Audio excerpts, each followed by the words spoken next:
Crest dreams that he will be granted a skill in the future, called Gotcha. He tells this dream to his father, a high-ranking noble in the royal capital of Isekai'd. Crest is his father's fifth son, and in this country, skills are granted during an appraisal ceremony when a person turns 15. After sharing his dream, Crest feels relieved, believing he will soon receive a skill. This is also the first time he's ever seen his father happy for him. When he was born, his mother passed away shortly after, causing Crest to be seen as a bad omen, a sinner by birth who is hated and isolated by his family. The only person keeping him from being abandoned is Ellis, the daughter of Duke Domain. She greets him, saying it's truly an important day she shouldn't miss. Crest isn't really happy to see Ellis there, so he asks how she came when he'd heard her health wasn't good. Hearing his words, Ellis asks if her being there is bothering him, and Crest doesn't have the courage to anger her. Ellis is the only reason he has barely survived to this day, as the political engagement between Ellis and Crest has kept him from being cast out by his family. On the outside, Ellis is a beautiful and elegant girl, but in reality, she is a cruel person. Crest has been abused since childhood, not only by his father and brothers, but also by Ellis herself. She constantly torments him, making him feel that even if he gets a skill, nothing will change. Ellis even implies that using his skill could make the bullying even worse. Despite his fear, Crest decides he can't keep running away forever. He bravely thanks Ellis and expresses that he wants his skill to be useful to her. This flusters Ellis, and she leaves with a blush, leaving Crest surprised that she didn't get angry as usual. As usual, a servant comes to inform Crest that it's time for the appraisal ceremony. Even though Ellis might actually have feelings for Crest, he just hopes that his miserable days will end after this ceremony. Crest places all his hopes on the Gotcha skill to start a new life. At the church, Crest places his hand on the ceremonial device and it begins to glow. And as expected, the Gotcha skill appears on the screen. It's rumored that the owner of Gotcha can acquire countless skills. The fact that Crest received this skill shocks everyone. His father demands that he activate the skill in front of everyone, and Crest complies. Upon activation, a window appears only before his eyes, like a game's roulette wheel for receiving a random skill. Crest had wondered how it would work, so with positive hopes, he touched the Gotcha spin button, but nothing happened. The crowd is confused, only seeing Crest waving his hand in the air with no effect whatsoever. At that moment, Crest realizes the Gotcha skill requires points to spin, but he currently has none. The shock leaves Crest open to ridicule from his brothers, who accuse him of being a fraud. When he tries to explain, they just tell him to spin the Gotcha right now. Crest has to confess that he needs points to use the skill, but he doesn't know how to collect them. His brothers laugh at him and tell him to hurry up and get some points if he doesn't want to be humiliated. Crest is desperate, unable to find a way out of this situation, and in his helplessness, his heart clenches as he can only choke back his tears in silence. The voice of Crest's father, Aberrol, rings out, calling him a disgrace to the family. He even scolds Crest, asking if he will continue to shame the Bawhurst lineage after having killed his own mother, something Crest never did. Ellis, standing in the crowd, smiles as she listens to Aberrol mercilessly humiliate Crest. Crest's heart aches with extreme pain from the unfair treatment. At that very moment, Aberrol declares Crest's exile from the family. The next morning, Crest was taken by carriage to the place of his exile. He couldn't believe this was happening to him. A feeling of despair washed over him. His brothers mocked him the entire way, saying that if he had just listened to them, he could have stayed home a little longer. When he arrived at the place of exile, Crest discovered he was about to be sent to the underworld through a magic circle. Panicked, he begged to be given a sword, because if he had to face monsters without a weapon, he would just die a meaningless death. However, the priests refused as they were under orders to treat Crest as a criminal. Crest then reminded them that the purpose of sending sinners to the underworld was to exterminate demons. He promised he would fight and help make the surface world a safer place. Crest's plea softened the priests' hearts, and they finally agreed to give him a bronze sword. Without hesitation, they sent Crest down to the underworld, a place teeming with monsters. After Crest was gone, his brothers celebrated joyfully, glad they would no longer have to see his pathetic face.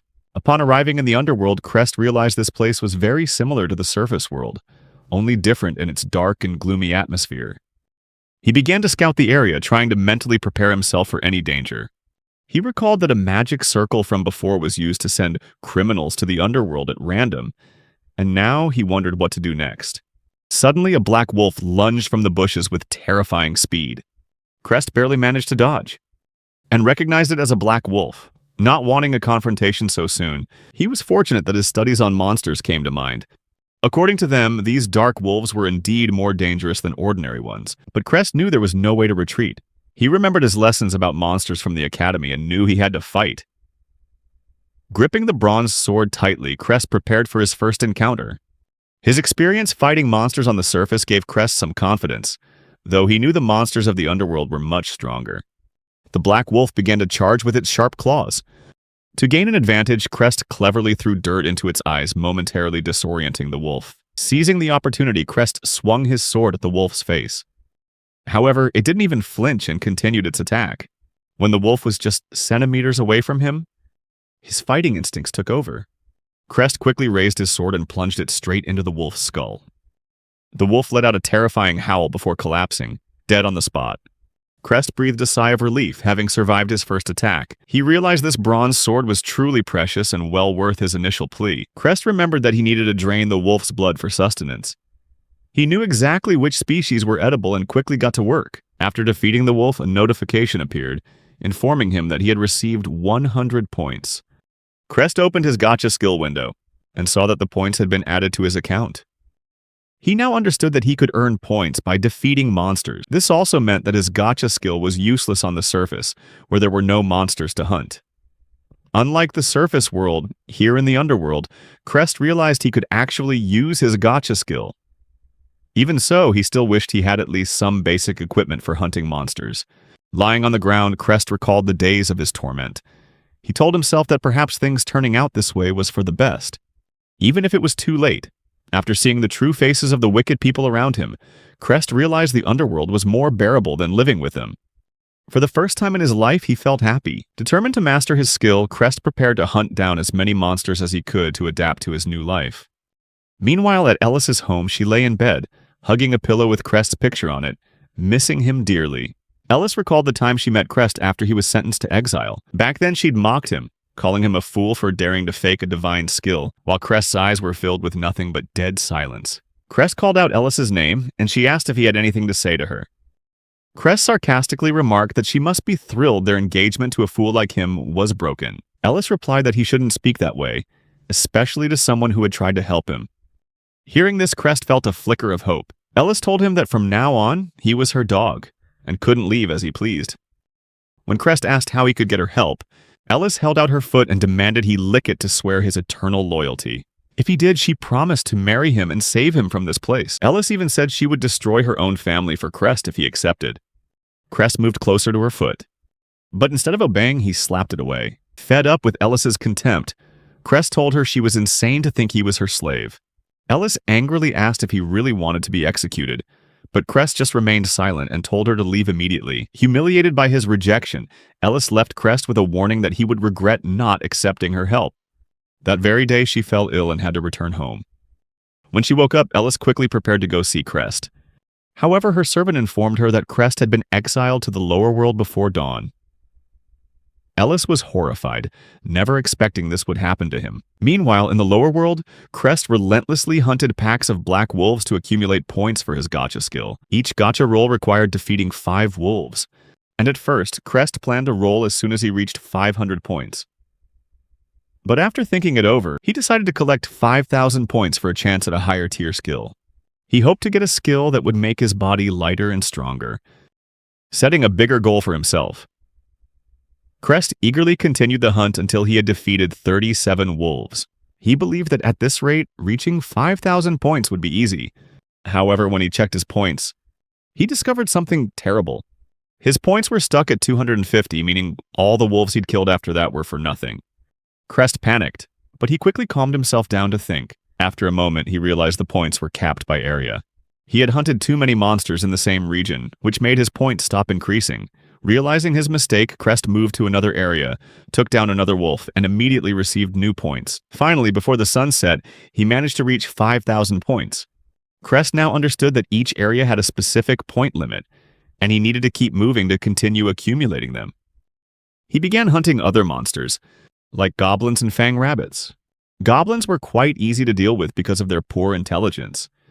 But the fang rabbits proved to be a challenge because they were so agile. After these grueling battles, Crest realized that just one skill wouldn't be enough to survive here. Now with 5,000 points in hand, he was ready to roll the gacha. and find new skills to increase his chances of survival in this dangerous lower world. Crest couldn't be happier and was eager to try it right away. He carefully inspected the gacha before rolling and discovered that there were 3 high-tier skills: Healer, Appraisal, and Cultivation, skills of which a person was normally only granted 1. The thought of possessing all 3 made Crest incredibly excited. He debated whether he should find a safe place before spinning, but when he saw the bonus of an extra spin for every 10 spins, meaning a total of 11 spins, Crest couldn't wait any longer and immediately chose to spin. When he hit the spin button, a chest fell from the sky in front of him. Crest looked at the treasure chest and pressed the open button. Instantly, Dragon Ball-like orbs flew out, in colors ranging from bronze and silver to rainbow, each representing a different tier. He wondered if each orb represented a separate skill. Crest decided to check the bronze orb first. As the orb glowed, it transformed into skills like agility, strength, and basic magic abilities. Next, he opened the silver orbs, which promised combat skills like swordsmanship, dagger techniques, and ore mining. Finally, the gold orbs granted him earth and fire magic skills, which would be incredibly useful for his survival in the lower world. While Crest was busy discovering his new skills, Ellis felt restless and uncomfortable back home. Despite being praised by others, she wasn't truly happy. Ellis considered herself more beautiful than an angel, but childhood memories flooded back, reminding her of the first time she met Crest. When she was young, Ellis had approached Crest, but he warned her to stay away because he was called the Demon's Child. Ellis knew it was better not to get involved with him, but after that encounter, she felt differently about him. Crest didn't treat her like everyone else did, and this drew Ellis in. She decided to do whatever it took to make him notice her. And from then on, she frequently met with Crest to make him her subordinate, even forcing him to be her horse. Gradually, Ellis began to show her cruel side, but only to Crest. To everyone else, she maintained her elegant and beautiful image. Even Crest's older brothers treated Ellis well. However, whenever they mocked Crest as useless in front of her, Ellis felt disgusted. She couldn't stand seeing Crest being looked down upon, and when her frustration boiled over, she went to her father, Duke Rifled, to ask for his permission. Her father agreed and gathered everyone to hear an important announcement from Ellis. To everyone's astonishment, Ellis declared that she wanted to be engaged to Crest of the Bayhurst family. The declaration stunned everyone, but in the end, everything went exactly as she wished. Afterward, Crest and Ellis began their studies at the Royal Academy, where Crest emerged as a promising swordsman. Ellis was incredibly proud of him during this time. The more he stood out, the more attention Crest attracted from other girls at the academy. However, no one dared to approach him because Ellis had publicly announced their engagement, forcing everyone to be wary and keep their distance. Ellis grew jealous watching other girls still trying to get close to Crest. Every time Crest received a gift from them, Ellis felt annoyed. Although those girls saw Crest as a Romeo who already had his Juliet, they still wanted to win him over for themselves. Ellis confronted Crest and reminded him that she was his fiancée. Crest reassured her that it wouldn't change, but Ellis's jealousy only grew stronger. Over time, Ellis's behavior toward Crest became cruder. Her jealousy became notorious at the academy, causing Crest to lose his confidence and fall into a depression. Ellis, despite Crest's unhappiness, still wanted to keep him all to herself, and even found a perverse pleasure in seeing him suffer. Upon learning about the dream where Crest obtained a rare skill called gacha, Ellis's family and servants considered him the perfect fiancé for her.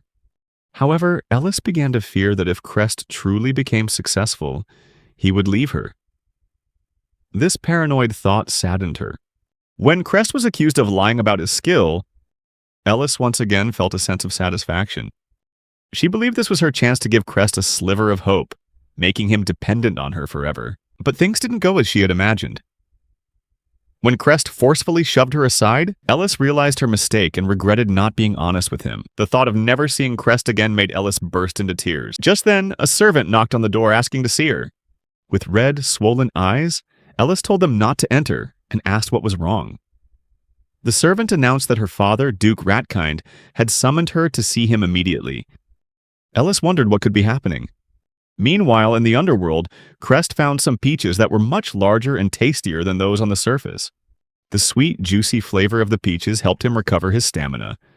Crest noticed that in this place, not only the monsters, but even the plants grew surprisingly large and fast. Before this, Crest had hunted a few more fish monsters and accumulated enough points. He decided to do an 11 pull on the gacha. once more and received many amazing skills. This time, Crest acquired skills ranging from bronze to rainbow, including 2 rainbow skills, the rarest type. Among them, he received appraisal twice and cultivation. He had many other skills to explore, including those he received more than once, opening up more opportunities for survival and growth in this underground world. Thanks to his cultivation skill, Crest experimented by planting a peach pit, and in just 5 days he had grown an entire peach tree, which was basically a cheat compared to the real world. For the past 5 days, Crest had been busy exploring the new land and practicing his skills. Now it was time to pull the gacha again for new skills. Crest pressed the button for an 11 pull, and received several new skills including hand-to-hand combat, cooking, wind magic, and finally the rarest rainbow skill, healer. He was incredibly excited because he had been hoping to get this healing skill for a long time. The best part was that Crest could use this skill to create recovery potions. But first, he needed to find and gather herbs. In the afternoon, after searching for herbs, Crest resumed hunting monsters. While facing off against a fang cow, his sword suddenly shattered into pieces, leaving him completely defenseless against its next attack. He had almost defeated the monster, but now the situation had become incredibly dangerous. With no other choice, Crest decided to use his magic skill, even though it was only at level 1. This was his final gamble. But then a thought flashed through his mind.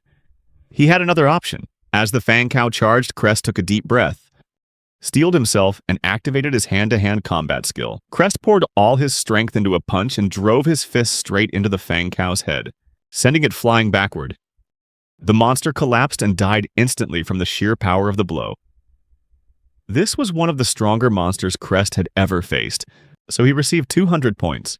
Far exceeding the usual 100 points, Crest realized the points weren't fixed, and he figured this would be very useful for accumulating them faster. However, right after, Crest's right hand went numb.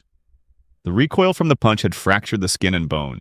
Crest was in agony as he looked at his hand, which was torn apart, with broken bones and overlapping lacerations.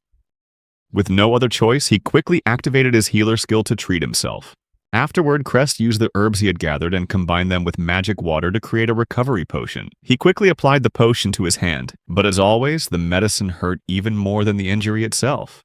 Crest's pained screams echoed throughout the area. Fortunately, after a moment, the pain subsided and his hand was almost completely healed. Although impressed by the effectiveness of the rainbow skill, Crest realized he was now weaponless. He decided to quickly forge a new sword using the blacksmithing skill he had learned earlier. A crafting window appeared before him, where Crest placed the fang cow's 2 horns and the broken hilt of his sword. Before long, he had forged a new sword with excellent flexibility. Crest was very pleased with this skill. However, he understood from the last battle that relying solely on weapons wouldn't be enough to survive. Crest began to wonder if he could find allies in the underworld. He knew stronger monsters would appear, and being alone would be extremely dangerous. If he had a companion, they could take turns standing watch and resting, which would make his perilous journey much safer. Crest started thinking about the possibility of finding allies to strategize for the upcoming battles. He recalled being thrown into the lower world and wondered if others had been exiled here too. However, another question popped into his head. Could he befriend other sinners or monsters like goblins? If he had to choose, Crest wanted to look for any sign of humans first. Suddenly, Crest remembered that he didn't know how to make friends because he'd never had the chance to before. The only friend he could remember was a fellow student from the academy, a girl who had been very impressed with his swordsmanship. The two of them had fun practice matches together, and they had always kept it a secret. Thinking of her, Crest wondered what she was doing now. Meanwhile, at the royal castle, Ellis went to see her father as requested. There, she was surprised to see Minyu Mycelian, a former classmate from the Mycelian family, one of the 3 great ducal houses of the Rakind kingdom. Ellis and Minue did not get along, and the reason was quite obvious. Minyu had been summoned by the king, and although Ellis disliked facing her, she had no choice but to accept the situation. Not only did Minyu come from a prestigious family, but she had also obtained a rare skill during the appraisal ceremony, and had been in the same class as Crest. Ellis had once discovered that Minyu spent even more time with Crest than she did, which had made Ellis resent Minyu for a long time. Not long after, Crest's brothers, those morons whose combined intelligence didn't even add up to 10, also entered the audience chamber. They immediately began fawning over Ellis and Minue. However, both girls knew these men did nothing but speak ill of Crest, which infuriated them both. Ellis and Minyu remained silent, offering no response, until Ellis finally broke the silence. She made it clear to Crest's brothers that neither of them could ever replace him, and told them to stop boasting about being better than Crest. Minyu didn't hesitate to speak up either, warning that if they bothered her again, she wouldn't think twice about shutting them up herself, right then and there. Faced with this, the two Bahurst brothers were flustered and retreated, clearing the way for the girls to enter the royal court where King Resifal was waiting. King Resifal wasted no time on pleasantries and quickly apologized for summoning them on such short notice. Duke Aberrel of the Bahurst family was quick to speak, trying to curry favor with the king by promising that the Bahurst family was always ready to provide support whenever needed. King Resifal announced that the meeting had been convened to discuss the increase in monsters within the territory. Although the Mycelian family had handled the most recent attack, the situation remained serious. The king stated that his pontiff had received a prophecy, which had been recorded in a letter. Just then, the captain of the knights approached with the letter in hand and began to read it aloud before the court. The letter revealed that the recent monster attacks were merely a sign of a massive invasion to come. This news horrified many in the court, as it posed a grave threat to the nation's security. However, the next part of the letter offered a glimmer of hope. The gods had already prepared a countermeasure, the special skills that had recently been granted to a select few. The letter affirmed that 3 people had been chosen to receive these skills, and the first was Ellis with the skill Blessing of the Saint. Ellis never expected her skill to be so important, and it filled her with immense pride. Her father was also incredibly proud of his daughter. Ellis felt that her skill seemed almost too powerful for the needs of this world, which only made her feel more self-important. Next, the captain of the knights announced the second name, Minyu Mycelian, with the skill Hero's Blow. Hearing this, Ellis couldn't help but feel annoyed, because Minyu's skill was a powerful offensive type, while her own was merely supportive, forcing her to depend on others in combat. Minyu possessing the second special skill meant Ellis would probably have to see more of her in the future. Ellis even thought that if Minyu were killed on the battlefield, she would gladly let her die without any intention of helping. As the captain of the knights announced the final person with a special skill, the Bahurst brothers tensed up, hoping their names would be called. However, everyone was stunned when the name announced was Gotcha. This horrified the Bahurst brothers, and the one panicking the most was Aberrel, the head of the Bahurst family. King Resifal remarked that the Gotcha skill had been mentioned a lot recently, suggesting it could be the key to solving the monster problems in the future. He seemed pleased that these special powers were in the hands of dukes loyal to him. Resifal also announced that more people would receive monster fighting skills, so no one needed to fear the threat they posed. However, Ellis and the others knew the situation was far more complicated because Crest wasn't here. Ellis realized that the king seemed to have no idea that Crest had been exiled to the lower world, as he remained calm and cheerful. Meanwhile, Aberrel couldn't even lift his head, his body trembling with fear. Ellis was furious that Aberrel had made such a grave mistake. This could mean that only she and Minyu would be left to face the monster horde on the battlefield. King Resifal then asked Aberrel about Crest's situation, since he wasn't present. He also asked if Crest truly possessed the Gotcha skill. Aberrel tried to evade the question, making the excuse that Crest was unwell. Ellis's father, Duke Ryfeld, stepped forward and asked the king for permission to clarify the matter. He stated bluntly that Crest would never be able to set foot here again. A bewildered King Resifal asked again, demanding a clear explanation from Ryfeld. Ryfeld replied that Aberrel was the best person to explain this, while Aberrel continued to tremble uncontrollably. Aberrel tried to beat around the bush, saying that Crest had committed a serious crime, and so he had to banish him to the underworld. The king was shocked to learn that one of the nation's 3 greatest hopes was no longer here. Resifal demanded Aberrel describe what had happened, and Aberrel insisted that he had indeed committed a serious crime. Resifal asked Aberrel what serious crime a boy of only 15 could have committed to deserve being sent to the underworld. But Aberrel had no answer to give the king. At that moment, Minyu stepped forward and told King Resifal directly that Crest had committed no crime at all, but he was banished to the underworld anyway. Because Crest couldn't use his skill right at the ceremony, Aberrel accused him of being a liar. King Resifal was outraged to hear of Aberrel's foolish actions. Although Aberrel tried to argue that Minyu was just talking nonsense, Duke Ryfeld spoke up, confirming that everyone in the royal court was present at Crest's ceremony, and that, according to the prophetic letter, it was clear Crest had been telling the truth from the start. Unfortunately, Aberrel didn't believe his own son, leading to the current chaotic situation. Aberrel realized he was in deep trouble and there was no way out. Ellis felt a sense of satisfaction, seeing that a part of her revenge had been carried out. Then, her father, Ryfeld, stepped forward and proposed to King Resifel that instead of worrying, they should organize a search party to bring Crest back from the underworld. Ryfeld also asked for permission to make another proposal. When Crest is brought back, he should be appointed as the head of the Bahurst family. Aberrel panicked, seeing that even his own position was now under threat. He tried to argue that Crest had no right to become the family head. However, Ryfeld coldly told him to be silent, reminding him that he was speaking before King Resifel. King Resifel asked Ryfeld to explain further, and Ryfeld replied that Crest had been treated like a criminal despite being innocent. If Crest wasn't properly compensated, he would likely hold a grudge against the entire country. Therefore, Ryfeld suggested the Bahurst family must take responsibility and compensate Crest for the unfair treatment. King Resifel agreed with this proposal and declared that if the condition for Crest's return was for him to become the head of the Bahurst family, he would accept it. Aberrel fell into a state of panic, fearing that his future was ruined. Ellis, in that moment, realized this was actually her father's plan. Ryfeld wanted to use the relationship between Ellis and Crest to unite the power of the two dukedoms, giving them enough power to surpass even King Resifel and seize the throne. Though all of this could only happen if Ellis had a good relationship with Crest. However, Ellis didn't care about her father's scheme. She just wanted to see Crest again and apologize to him for everything that had happened. Meanwhile, in the underworld, Crest obtained a new skill called Bestow Magic, which allowed him to imbue his skills into weapons. He also received a map creation skill, which was very useful for exploration. Crest immediately decided to try out his Bestow Magic skill. He drew his sword, made from a fang cow horn, which already possessed two skills, Slash and Power Boost. Crest was surprised to learn he could choose one of these two skills to imbue into the weapon. He decided to choose the Slash skill and infused it into his sword.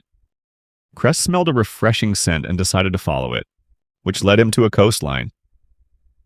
The sea view, covered in a thick fog, created an ethereal beauty in the midst of the underworld, making him change his mind about this place. Crest recalled that there had been attempts to cross the sea, but they all became unsolved mysteries. As he got closer, Crest discovered an abandoned port, and driven by curiosity, he went to check it out. There were no boats there, and he wondered what had happened. The underworld held many undiscovered mysteries, but for now, Crest decided to try his fishing skill, hoping to find some good meat or seafood. Just a few seconds later, his fishing line went taut. Something huge was on the hook. When he pulled it up, he was horrified to see it was a Krakagon, a giant sea monster. Crest screamed in surprise. The Krakagon attacked with a water spear, but luckily Crest managed to dodge it and summoned his sword. Crest analyzed how the Krakagon used its weapons and realized how cleverly it was trying to block his escape. However, he remained calm, using his Bestowal magic skill to activate a powerful slashing technique on his sword. The sharp blade cut through the Krakagon's scales, finishing it off and earning Crest 200 points. Crest wondered if he could take down monsters like this in a single blow next time. However, just then, more Krakagons appeared, forcing him to quickly prepare for battle. Although he had initially hoped for some delicious seafood, Crest was disappointed to find that the Krakagon was edible, but looked too disgusting for a meal. Instead, he continued fishing, earning more points and searching for other types of seafood. Meanwhile, in the kingdom of Resifel, the seat for the head of the Bahurst family was now vacant. The leaders of two other families requested the king's permission to join the search for Crest. Marcus, the head of the Mycelian family, proposed sending Minue, their strongest warrior, to undertake the mission. However, King Resifel was worried that if Minu left, the country would be left defenseless, as she had been handling most of the recent monster battles. Marcus argued that Crest being trapped in the lower world was a far greater danger, and that time was of the essence. He advised that finding Crest should be prioritized above all else. The king saw the merit in this proposal and asked Minue if she was willing. Minu, with a gentle voice and a lovely demeanor, replied that the king could entrust this mission to her. Resifel, charmed by her cuteness, decided to allow Minue to undertake the mission and dismissed everyone. Just then, Ellis joined the conversation, offering to participate in the search for Crest, claiming it was her right as his fiancée.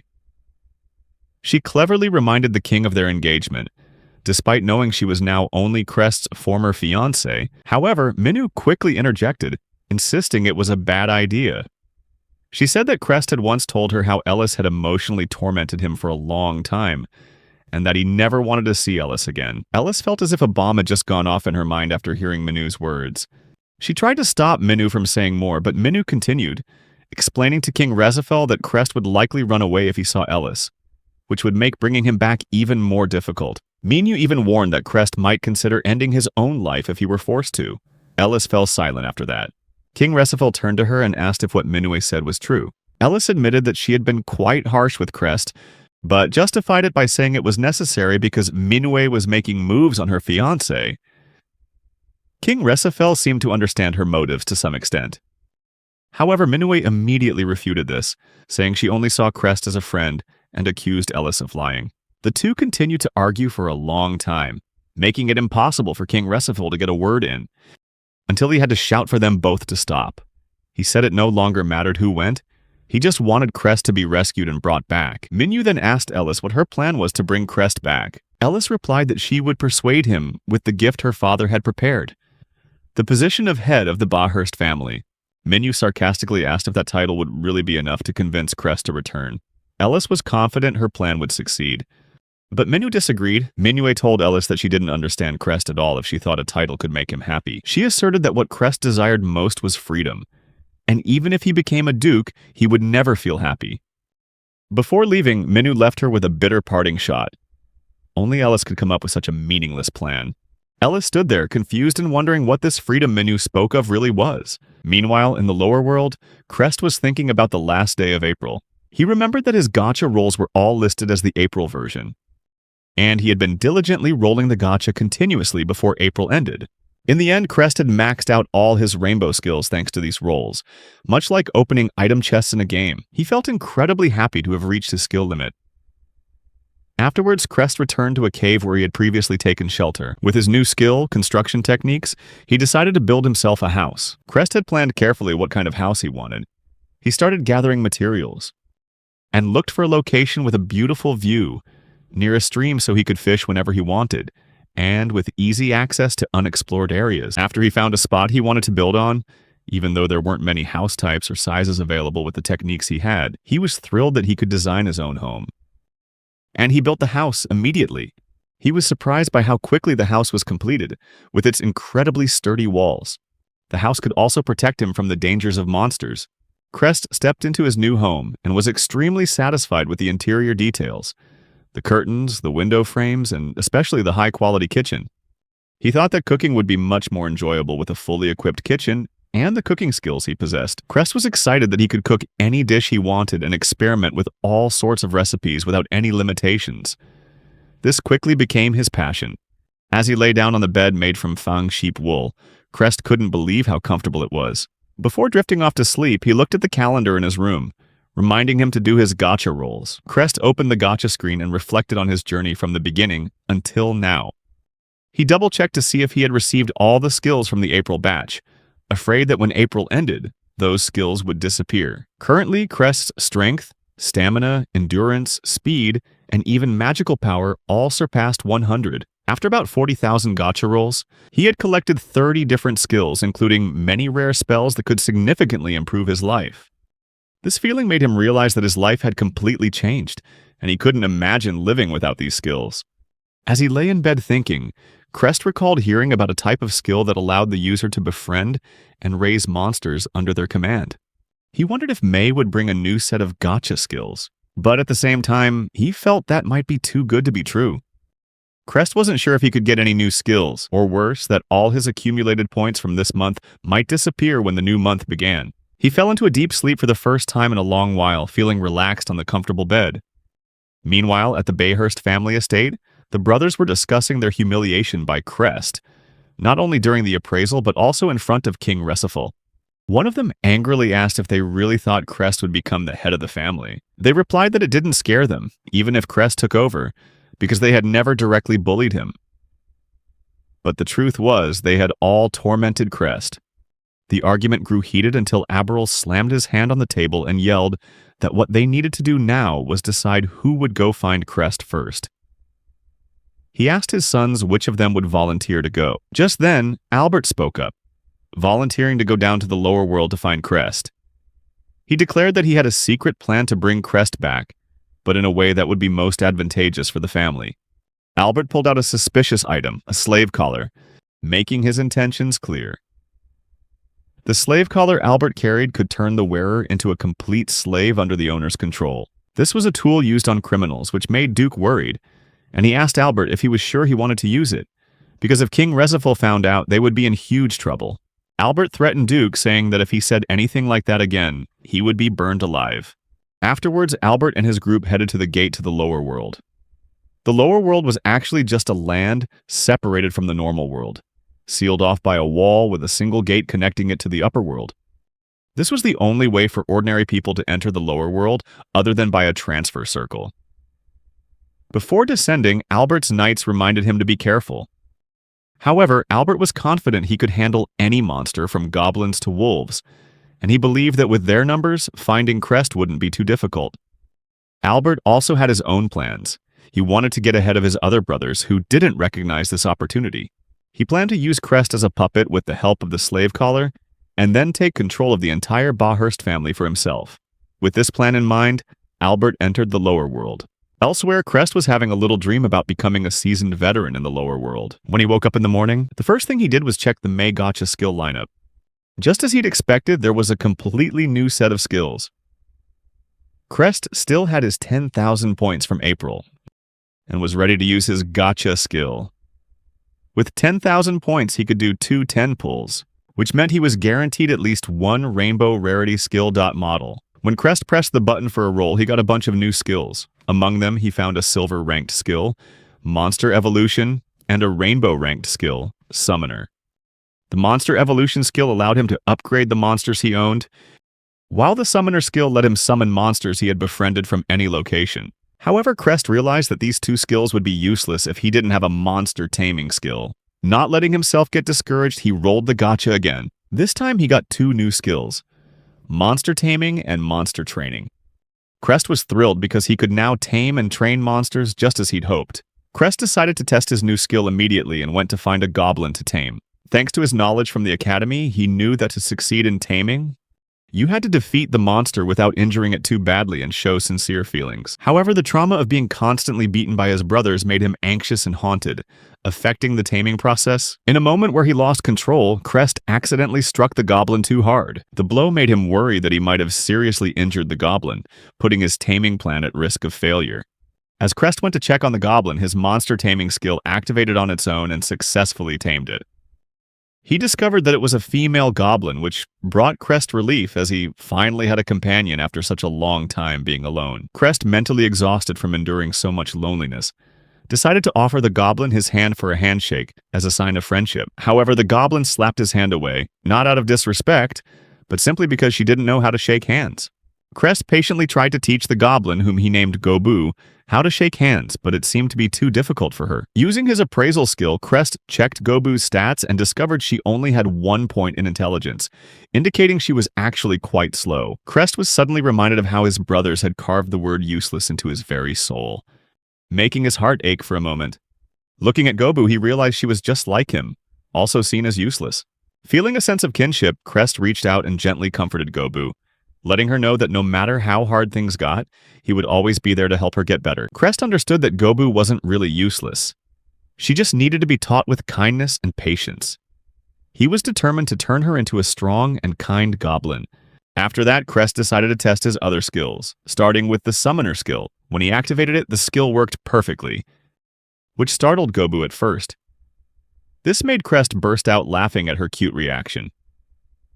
Realizing that this quick summoning speed would be useful for surprise attacks in the future, Crest was even more pleased. Gobu also started to have fun with the skill. While he was absorbed in his practice, Crest suddenly heard a strange sound from behind, making him wonder for a second if he'd misheard. However, he dismissed it and continued with what he was doing. In reality, the sound came from a battle between knights and a horde of goblins not far away. It was Albert's unit, currently struggling in their fight against the goblins. Albert, growing frustrated with having to face the goblins he despised, couldn't stand that his team was having trouble with such inferior creatures. Faced with his group of knights being nearly wiped out, Albert angrily asked the scouting team if they were doing their job properly. The group reported that a thick, magical fog had disrupted their scouting abilities. Albert didn't think monsters would be a major obstacle for his team, and after running into all these problems, he realized his team was not capable enough to fight as they had before. When he asked for a report on the number of injured, they said about 5 to 6 people were seriously wounded, and most of the others had minor injuries on top of being exhausted from the fighting. One of them suggested they retreat and prepare for the next attack. However, Albert refused, declaring they would push forward, leaving anyone who couldn't move behind. He stressed that if those people were still alive when they returned, they would be picked up. Albert would not accept defeat at the hands of goblins. He was worried that if he failed, his own position would be threatened. This cold and ruthless attitude led some of the knights to decide to abandon him and return to the world above. Immediately, Albert killed one of the knights with his spear to instill fear in the rest, asserting his absolute authority. He threatened to kill anyone else who defied him. As the situation grew tense, one of the knights discovered human footprints on the ground. Albert inspected the tracks and saw they were still fresh, which meant Crest had to be very close. Albert ordered the squad to speed up and follow the footprints. Meanwhile, Crest had befriended a wolf, one with an intelligence stat of 20. Gobu asked excitedly. Crest checked his own stats. As he looked, a notification window appeared, asking if he wanted to give Gobu an official name. He then realized that Gobu was just a temporary name based on what she could say. Crest decided to name her Goblia. As soon as she was named, Goblia began to glow brilliantly and evolved into a more humanoid form. Crest wondered if this was the effect of the monster evolution skill he'd received. In any case, Goblia's stats had increased significantly after evolving. Afterward, the wolf also gestured to Crest as if it wanted a name. Crest was curious if the wolf would evolve like Goblia, since that would look quite strange. However, he tried it anyway and named it Rufna. After being named, Rufna only grew a little bigger and didn't change much, which made Crest feel relieved. Crest was overjoyed that he now had 2 companions. He decided that from this day forward he would consider Rufna and Goblia his precious loved ones, like his own family. Suddenly, Crest sensed a malicious presence from behind. Rufna and Goblia immediately went on high alert, clearly sensing the danger from this presence. Both bared their fangs, ready to fight. Crest was surprised by their reaction and quickly looked in the direction they were facing to see what was happening. Crest came face to face with a fear from his past, when he realized the scream he'd heard earlier was definitely human, and the cause of it all could only be that bastard, his brother, Albert. Albert finally broke into a sinister smile after finding Crest. Crest remembered that he had once tried to keep a pet, but Albert had killed it. Albert had always despised Crest, calling him a demon child and the murderer of our parents, saying Crest never deserved to have anything he wanted in life. Albert hated Crest deeply, vowing that he would never forgive him. But the truth was, Albert had always been a cruel person who enjoyed tormenting others. Every time he faced Albert, just like now, Crest was consumed by fear and stress. He wondered why Albert was here, in the lower realm, a place not meant for humans. Albert, with a fake demeanor, greeted Crest as if they were close friends. He said he'd been searching for him all this time, and though he thought Crest was dead, he acted relieved to see him alive. But Crest knew something was wrong. Albert continued in his deceitful tone, saying this should be a touching reunion between brothers as he had come to take Crest home. Crest didn't believe a single word. When Albert said that banishing him to the lower realm was just a joke, Crest coldly replied that it wasn't a joke when it nearly killed him on the first day. Albert, ignoring him, said it didn't matter since he was still alive. But Crest knew better. He could see the fear in his heart, a fear that he and their brothers had drilled into Crest's mind since birth, to make sure he would never dare to defy them. Albert didn't care that Crest had a rare skill. What he really wanted was just to exploit it for his own benefit. He ordered his knights not to show any fear in front of the monsters, because if anyone dared to show weakness, he would kill them on the spot. To them, the fear of Albert was even greater than the fear of monsters. Albert moved closer to Crest again, and Rufna started to growl. Albert coldly asked Crest if he was going to lose another friend like last time. Crest tried to argue that he wasn't the one who killed his pet, but Albert insisted that it was Crest's weakness, his inability to protect it, that had gotten it killed. Crest felt the fear inside him swell. Albert ordered Crest to return to the upper world with him. But Crest, in a rare moment of courage, insisted that he would not go back, His words enraged Albert. Albert yelled, his booming voice intended to put everyone around him in their place. Hearing this, Crest's fear reached its peak. From his perspective, Albert was the most terrifying thing imaginable. He ordered Crest to respect him as his older brother. His commanding presence triggered Crest's primal fear, causing his heart to race until he was trembling from head to toe. Albert screamed, ordering Crest to stop that growling immediately, or he would kill the wolf on the spot for making such a racket. Albert's threat sent Crest into a panic, and he began to apologize profusely in a state of utter terror. Albert smirked, delighted that his plan, exploiting Crest's past trauma, had worked perfectly. Crest was completely broken and unable to think clearly. Despite this, Rufna stood guard over him, continuing to growl at the knights, which frightened them, but they didn't dare run for fear of being executed by Albert. As Crest tried to tell Rufna and Goblia to stop, hoping to avoid provoking Albert further, his deep-seated fear had already stripped him of nearly all will to resist. Albert savored every moment of Crest's despair. He threatened that if Crest didn't obey, he would go back to tormenting him just like before. In a fit of rage, Albert bellowed that Crest must obey him, calling him defective and unworthy of living. He threatened that if Crest dared to show any disrespect, he wouldn't hesitate to beat him again. All Crest could do was cry, repeating apologies over and over in absolute terror. Albert realized that he didn't need a slave collar.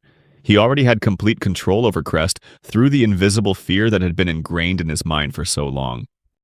Confident in his domination, Albert ordered his knights to move in and seize Crest. They bound Crest like a slave and began to drag him back. Goblia couldn't stand the sight of it, but when she tried to get closer, a knight struck her, calling her a filthy monster. Goblia was furious at being treated this way, but she was powerless as Crest was completely in their grasp and had lost all will to fight, doing nothing but weep. Crest understood that even though he had wanted to help Goblia become stronger, he was too useless to do anything now, even as Goblia kept trying to reach him and call out his name. Crest couldn't break free from his psychological trauma, but seeing the hopeful look in Goblia's eyes, he began to waver, reconsidering giving up on everything. Then Goblia suddenly ran into the forest, disappearing from Crest's sight. He told himself this must be the final proof of her loyalty, and that it might also be the last time he would ever see his friend. Guilt flooded Crest's heart. He hated himself for losing everything, despite having come to the lower world with a special skill. Just then, Rufna stepped forward and gently bit Crest's sleeve, trying to keep him from breaking down completely. The knights panicked for a moment at the sight of the wolf while Crest told Rufna to let go. Albert, having lost all patience with the situation, strode forward with a furious look in his eyes. As Crest tried to tell Rufna to go away to avoid angering Albert, Albert was already right behind him, his eyes burning with hatred. He ordered Crest to drive the wolf away, or he himself would be responsible for its death. Albert's threatening voice shattered what little courage and confidence Crest had left. It was the same voice that had kept him trapped in powerlessness for so long. Even though Crest had great potential, his fear rendered him useless. Once again, Crest could only weep in anguish, his heart shattering under the weight of despair. Crest heard the sound of many goblins echoing around them, making the knights fear that the goblin who had escaped earlier had returned with reinforcements. Suddenly, the sound of a punch echoed through the forest. Albert had punched Crest squarely in the face, thinking he had sent Goblia to call more goblins for help. Albert ordered Crest to stop everything immediately. This time, however, Crest felt nothing from the punch. He knew Albert would hit him, and when the blow finally landed, Crest realized that Albert's threatening voice was no longer echoing in his mind. Instead, a strange feeling rose within him. Serenity. Crest noticed Rufna was still standing close by, protecting him like a loyal friend. The only sound he could hear now was Goblia's voice, just like the sound she used to make whenever he summoned her. Crest began to understand that Goblia had been trying to tell him something. She had made this familiar sound every time she was excited to be summoned. And just a few minutes ago, as she ran around Crest, he realized that she was trying to convey something. Suddenly, Crest remembered what he had once said about using summoning speed as an effective tactic. It was incredible that Goblia still remembered that. Crest knew exactly what to do. He called out Goblia's name loudly, signaling that he understood the message she was sending and was ready for the next move. With all the courage he had left, Crest managed to shake off his trauma and activate his summoning skill.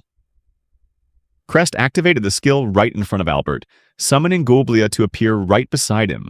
Without hesitation, Goblia lunged forward and threw a punch straight into Albert's despicable face. The punch was so powerful it sent him flying several meters into the base of a tree. Albert lay there, dazed with no idea what had just happened. Goblia seemed to have appeared out of thin air, catching him so off guard that he had no time to react. Goblia happily ran towards Crest with a radiant smile. Crest was also incredibly happy to see how smart she was, and so quick-witted in this critical moment. He gently patted her head, praising her for doing such a good job. Just then, Albert, his face swollen, began to roar with rage for being punched squarely in the face by Goblia. Albert continued to call Crest a good-for-nothing, saying he was nothing to him, but this time, Crest wasn't going to take it anymore. He stood up, transformed the shackles on his hands into a sword, and advanced toward Albert. Crest looked him straight in the eye, declaring that Albert had never been his brother, and wondered why a coward like him was even here. Albert started to panic when he saw Crest easily transform the shackles into a sword and bring the blade just an inch from his eye. Crest no longer hesitated, declaring that Albert was his enemy. Albert was cornered, facing a Crest who was now completely confident in his own power. Albert tried to grab Crest's blade with his bare hands and used his skill to melt it, creating an opening to stand up. He reminded Crest that he knew full well the consequences of defying him, then turned and ordered the knights to kill Goblia and Rufna, instead of just standing there like they were watching a play. Though hesitant, the knights had to obey. They charged towards Goblia and Rufna, but in that moment, the number of knights quickly dwindled as they fought against them. Albert was now the only one left, his eyes filled with the fear of his impending death. Crest asked Albert if he really thought that attacking his friends would make him flinch. Crest made it clear that Albert stood no chance against their combined strength. Even so, Albert called Crest a fool and began to gather fire in his hands. He declared that his fire skill was at level 5, one of the highest levels in the upper world. Albert launched an extremely powerful fireball toward Crest, but he didn't even flinch. Crest simply used his earth magic to erect a defensive wall, completely blocking the attack. Albert was astonished to see Crest possessed yet another skill, and began to wonder how many more he had. Albert tried to compose himself, but no matter how many more fireballs he shot, Crest's earthen wall stood firm. Albert felt hopeless, unable to break through it. He asked Crest if his earth skill was level 5 or higher, because there was no way a low-level skill could block his level 5 fire magic. Crest replied that his earth magic was only at level 3.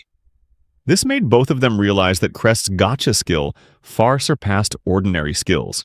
Crest questioned Albert for calling his ability a divine skill, and Albert realized he had misspoken, but even so, he had nothing left to hide. Albert revealed that Crest's gotcha skill was one of the special abilities bestowed by the gods to protect the upper world from monster invasions. The continuous monster attacks were increasing, indicating that a major invasion was threatening their territory. Albert fell to his knees, begging Crest to return and save the upper world.